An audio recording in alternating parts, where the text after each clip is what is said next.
नमस्कार, आप देख रहे हैं नेक्स्ट टाइम न्यूज। मैं तुषार आपके साथ। स्वागत है आपका आज के हमारे इस खास प्रोग्राम 2024 के महासंग्राम में। बात करेंगे 2024 के लोकसभा चुनाव को लेकर। लेकिन अभी जिस तरीके से बिहार की राजधानी पटना में जातिगत जनगणना को लेकर हमें आज जिस तरीके का प्रदर्शन देखने को मिला, मनोज झा जिस तरीके से मीडिया के सामने आकर बातें करते दिखाई दिए, उससे साफ हो गया कि जातिगत जनगणना का मुद्दा 2024 के लोकसभा चुनाव में एक अहम मुद्दा बनकर उभरने वाला है। दर्शकों, आपको बता दें, जिस तरीके से लगातार पिछले कुछ समय से जितने भी ऑपोजिशन पार्टीज हैं वो सब मिलकर यहां पर जातिगत जनगणना को देश में कराए जाने की मांग कर रही है, लेकिन भारतीय जनता पार्टी अभी तक ये कहती आ रही थी कि इस जनगणना से जातियों में जो है बांटने की कोशिश कहीं ना कहीं की जाएगी। लेकिन बाद में भारतीय जनता पार्टी कहीं ना कहीं अपना स्टैंड बदलती हुई नजर आती है और फिर वो ये कहती है कि हम कभी जातिगत जनगणना नहीं कराने के पक्ष में नहीं थे और ना ही हम अभी कराने के पक्ष में। यानी कि उनका स्टैंड जो है वो भी क्लियर होता हुआ नहीं दिखाई दे रहा है, या तो वो कराएं या नहीं कराएं, इस पर अभी तक कोई क्लियर स्टैंड उनका सामने नहीं आया। लेकिन बिहार में जातिगत जनगणना हो जाती है, जातिगत जनगणना के जब आंकड़े आते हैं तो तब यह बात उठने लगती है, जिसकी जितनी हिस्सेदारी उसकी उतनी भागीदारी, इसको लेकर बात उठने लगती है। और कई आरोप भी बिहार सरकार पर लगते हैं कि यहां पर जो जातिगत जनगणना कराई गई है उसके ये जो आंकड़े हैं ये इसमें धांधली की गई है, ये आंकड़े सही नहीं है, सही तरीके से जनगणना नहीं हुई। लेकिन अब इस मुद्दे को एक बार दोबारा से उठाया जा रहा है और इसी मुद्दे पर बात करने के लिए आज हमारे साथ हमारे सहयोगी पत्रकार शामिल है जिनका नाम है ऋतिक। उनसे बात करने इसी मुद्दे पर बात करने के लिए हमारे साथ मौजूद है ऋतिक। तो ऋतिक से पहला सवाल मेरा ये रहेगा, जिस तरीके से जातिगत जनगणना को लेकर यहां पर भारी बवाल हमें देखने को मिला आज पटना के अंदर, जिस तरीके से यहां पर ऑपोजिशन इसको कराने के पक्ष में है तो वहीं जो बीजेपी है वो इसे कराने के पक्ष में भी नहीं दिखाई दे रही है, किसी तरीके से देख रहे हैं आप इसे? आखिर पूरा विपक्ष यहां पर जाति में बांटने का काम क्यों कर रहा है? देश के प्रधानमंत्री के नजरों में सिर्फ एक जाति हुआ है, गरीब। लेकिन लगातार हम देखें तो उत्तर प्रदेश में जो है जाति का जनगणना की बात की गई और यहाँ पर किसी भी राज्य में आप पहुंचिए तो वहां पर जो विपक्ष अलायंस हुआ है जिसको नाम इंडी दिया गया है वो लगातार यही कह रहा है कि जातिगत जनगणना होनी चाहिए। जातिगत जनगणना से फायदा क्या होगा, इसका सवाल का जवाब क्या अखिलेश यादव के पास है? क्योंकि अखिलेश यादव हमेशा अपने एमवाई समीकरणों को मजबूत करने की बात करते हैं। वहीं हम लोग बिहार की जब बात करें तो बिहार की पटना के जो विशेष समुदाय हैं वहां का वोट बैंक कितना क्या होगा इसका अनुमान लगाने का प्रयास किया जा रहा है और वहां का एमवाई जो समीकरण है उसको ढूंढने का प्रयास किया जा रहा है कि कितना समीकरण क्या है। तो आपको क्या लगता है कि ये जो मुद्दा उठाया जा रहा है जातिगत जनगणना का, ये ठीक है? क्योंकि सबसे पहले सरकारों को यहाँ पर बेरोजगारी पर बात करना चाहिए, सबसे पहले सरकार को पलायन पर बात करना चाहिए कि आखिर बिहारी अपने बिहार राज्यों को छोड़कर अन्य राज्यों में क्यों पहुंच रहे हैं। तो मुझे लगता है कि जो मुद्दा उठाने का फिर से प्रयास किया जा रहा है वो बिल्कुल गलत है। तो सर जी, तो यहाँ पर ऋतिक कह रहे हैं कि ये मुद्दा नहीं उठाना चाहिए, इस मुद्दे के बेसिस पर आप 2024 की राजनीति जो है वो नहीं कर सकते। लेकिन दर्शकों आपको बता दें, वहीं दूसरी तरफ मनोज झा इस मुद्दे को लेकर पटना में क्या कह रहे हैं और आपको वो दृश्य भी दिखाते हैं कि जिसमें ये साफ दिखाई दे रहा है कि इस मुद्दे को लेकर किस तरीके से पटना में जो है वो प्रदर्शन किया जा रहा है। देखिए जरा।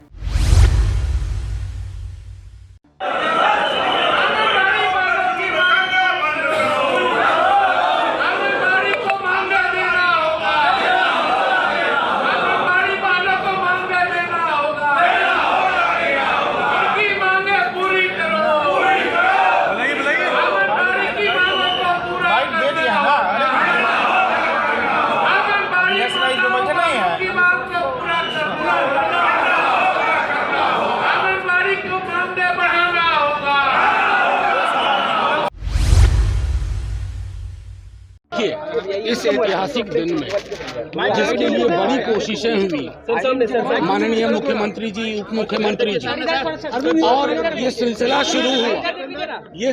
शुरू हुआ आदरणीय राष्ट्रीय अध्यक्ष लालू जी के वक्त। आज के बाद इतिहास करवट लेगा और वो करवट मैं समझता हूँ किसी को परेशान होने की जरूरत नहीं है।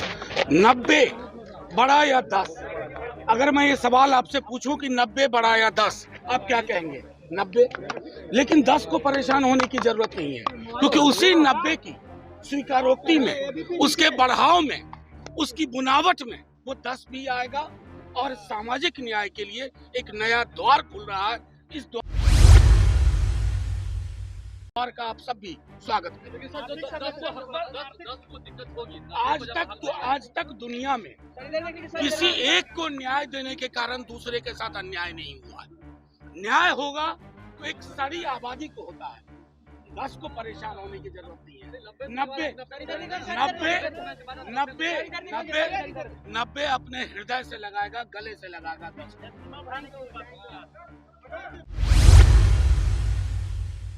भारतीय जनगणना से अमित शाह बेचैन क्यों? भाजपा जवाब दो, जवाब दो, देश में जातीय जनगणना क्यों नहीं? भाजपा जवाब दो, जवाब दो, जवाब दो, देश भर में जातीय जनगणना क्यों नहीं? भाजपा जवाब दो, जवाब तुमको देना होगा, जवाब तुमसे लेके रहेंगे। देश भर में जातीय जनगणना क्यों नहीं? भाजपा जवाब दो,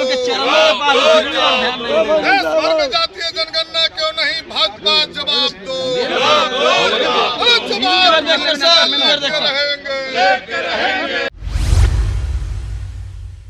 तो जिस तरीके से आपने देखा यहाँ पर मनोज झा का सीधा सीधा ये कहना है कि किसी एक को न्याय मिलने से ये तात्पर्य नहीं है कि किसी दूसरे के साथ नाइंसाफी हो रही है। इसी तर्ज पर अगला सवाल मैं यहाँ पर ऋतिक से लेना चाहूंगा। ऋतिक, इस मुद्दे को लेकर कहीं ना कहीं बीजेपी जो है और कहीं ना कहीं जो जर्नल कैटेगरी के जो लोग आते हैं उनका ये कहना है कि अगर जाति के जनगणना के आधार पर आप जो आगे की स्कीम्स है वो बनाई जाएगी, क्योंकि ऐसा कहा जा रहा है कि जाति की जनगणना होनी चाहिए और उसके हिसाब से ही आगे की स्कीम्स जो है, योजनाएं जो है, वो नीतियां जो है वो बनाई जानी चाहिए। ऐसे में यहाँ पर कई लोगों का कहना है, एक बड़े तबके का ये कहना है कि अगर ऐसा होगा तो उनके साथ यहाँ पर जो है वो गलत होगा, उनके साथ भेदभाव होगा। तो आप इसको किस तरीके से देख रहे हैं? अभी आपने जिक्र किया मनोज झा का। मनोज झा वही नेता हैं जिस पर आपने खबर की थी पहले कि वो किस तरीके से ठाकुर समुदाय को लेकर टारगेट कर रहे थे। वो ये कह रहे थे कि खेत ठाकुर का, खेत में फसल ठाकुर की, फसल में ये, उन्होंने ठाकुर समुदाय को जो है यहाँ पर टारगेट किया, यानी कि एक जाति की बात की। तो आप समझ सकते हैं कि वही नेता है जो जातियों पर बात करते हैं। जाति सर्व समान है, आखिर क्यों जातियों पर आप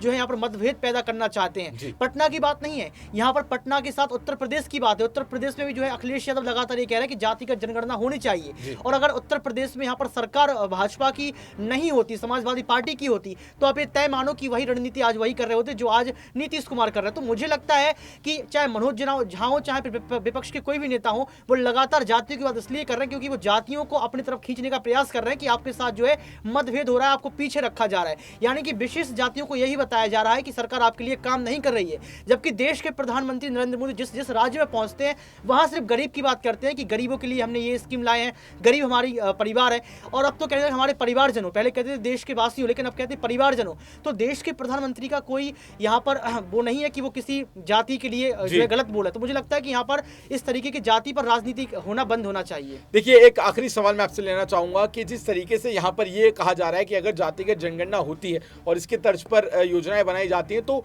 कई बड़ा तबका एक ऐसा है जिसके साथ नाइंसाफी होगी। क्या लगता है आपको कि अगर किसी एक जाति को फोकस करके उनके हिसाब से अगर कई नीतियां बनाई जाएंगी तो क्या यहाँ पर दूसरों के साथ भेदभाव होगा? बिल्कुल, इसमें ये सच्चाई, इसमें भेदभाव होगा और ऐसा कई बार देखा भी गया है। अब जैसे जातिगत जनगणना बिहार में करा लेंगे तो जो विशेष समुदाय के लोग हैं यहाँ पर, अगर आदिवासी लोगों की हम लोग अगर देखें, तुलनात्मक अध्ययन करें यहाँ पर या विश्लेषण देखें इसका, तो साफ तौर पर कहा जाता है कि जो बिहार के आदिवासी लोग हैं उन पर कभी नीतीश कुमार ने चर्चा ही नहीं की।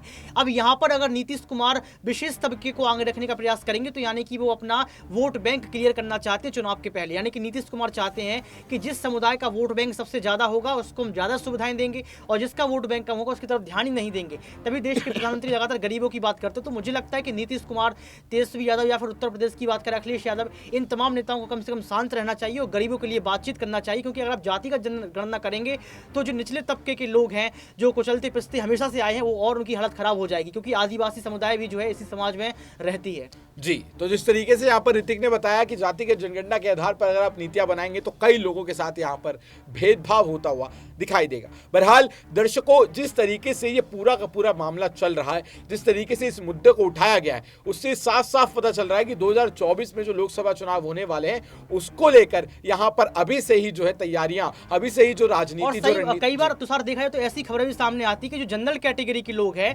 वो जो है ओबीसी में तब्दील हो रहे हैं, ओबीसी कार्ड बनवा रहे हैं अपना जॉब के लिए, नौकरियों के लिए। तो ये आप समझ सकते हैं कि ये भी बहुत बड़ी बात है। क्यों? और अगर आप यहाँ पर जब जातिगत जनगणना कर देंगे तो ओबीसी और जनरल कैटेगरी का और क्या कुछ होगा। तो आप समझ सकते हो। मुझे लगता है कि सब जातियों को एक कर देना चाहिए। मुझे लगता है जाति खत्म ही कर देना चाहिए।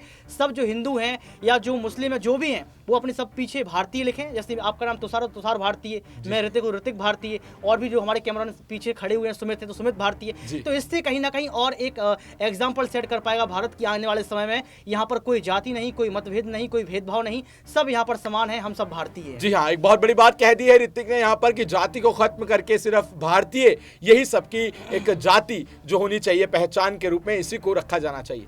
दर्शकों, अब आप इस मुद्दे पर क्या सोचते हैं? आपकी क्या राय है कि 2024 में इस मुद्दे पर कितनी बड़ी राजनीति खेली जा सकती है? क्या इस मुद्दे पर वोट यहां पर मांगने के लिए सरकारें बाहर निकलेंगी या नहीं? नीचे कमेंट सेक्शन में हमें जरूर बताएं। जुड़े रहें, देखते रहें नेक्स्ट 9 न्यूज़। धन्यवाद।